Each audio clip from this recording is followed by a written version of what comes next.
La seconde épître de Paul aux Corinthiens, chapitre 2. Je résolus donc en moi-même de ne pas retourner chez vous dans la tristesse, car si je vous attriste, qui peut me réjouir, sinon celui qui est attristé par moi? J'ai écrit comme je l'ai fait pour ne pas éprouver à mon arrivée de la tristesse de la part de ceux qui devaient me donner de la joie, ayant en vous tous cette confiance que ma joie est la vôtre à tous. C'est dans une grande affliction, le cœur angoissé et avec beaucoup de larmes, que je vous ai écrit, non pas afin que vous fussiez attristés, mais afin que vous connussiez l'amour extrême que j'ai pour vous. Si quelqu'un a été une cause de tristesse, ce n'est pas moi qui l'a attristé, c'est vous tous, du moins en partie, pour ne rien exagérer. Il suffit pour cet homme du châtiment qui lui a été infligé par le plus grand nombre, en sorte que vous devez bien plutôt lui pardonner et le consoler, de peur qu'il ne soit accablé par une tristesse excessive.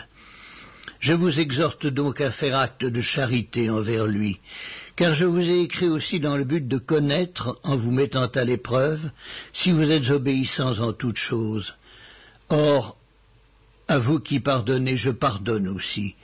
Et ce que j'ai pardonné, si j'ai pardonné quelque chose, c'est à cause de vous, en présence de Christ, afin de ne pas laisser à Satan l'avantage sur nous, car nous n'ignorons pas ses desseins.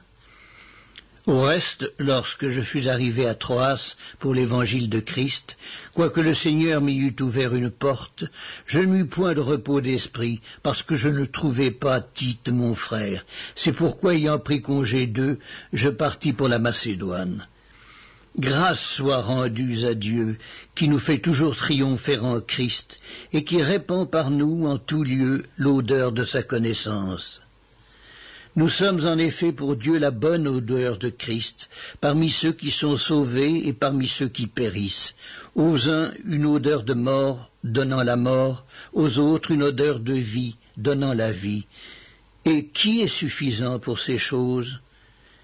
Car nous ne falsifions point la parole de Dieu, comme font plusieurs, mais c'est avec sincérité, mais c'est de la part de Dieu que nous parlons en Christ devant Dieu.